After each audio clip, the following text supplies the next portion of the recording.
basically an idea to cover the handful of startup businesses that are cropping up lately, particularly technology startups.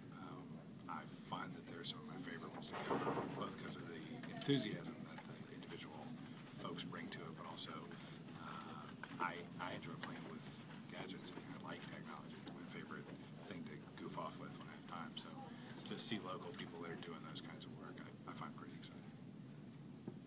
So when you go looking for topics on your blog, where do you start?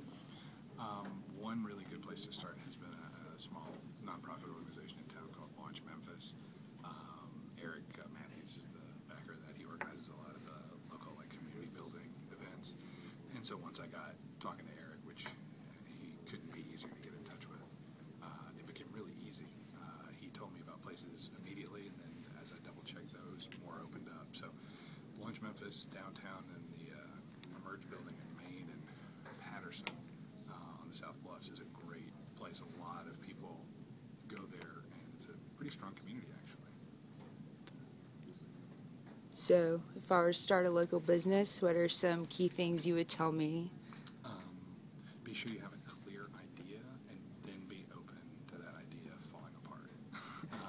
A lot of the people that I talk to come in to design a application or a program of some kind, and before they're a third of the way through with it, the idea's already changed 3 or 4 times because they figured out one aspect of it did or didn't work.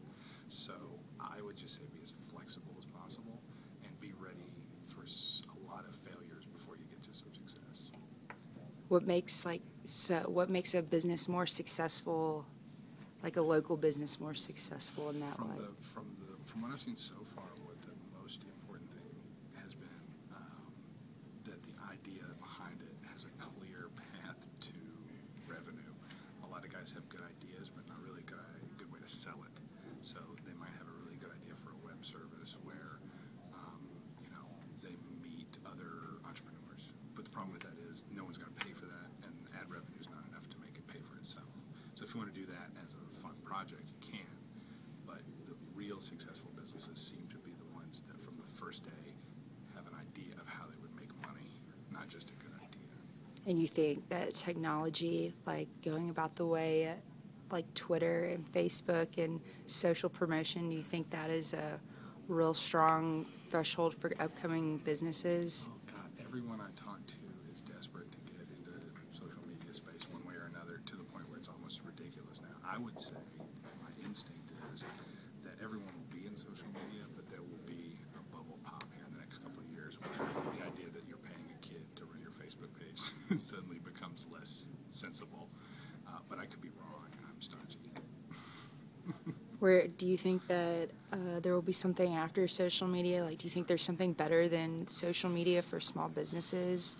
I don't think there's anything better. I just think that people still do like to have a connection with the product. They like to know the guy who's running the store still.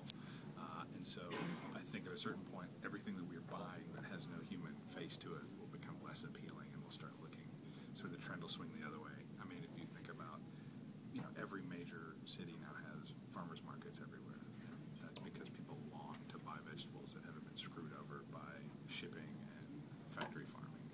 And although that might not work in every situation, I won't be surprised if people look forward to some more back to basics sort of experiences with business. So who knows what'll happen, but I'm a little hesitant. Have you seen any incidents where technology actually hurts a business? Like, I've seen people get overextended on technology and convince themselves they could do more than they really could.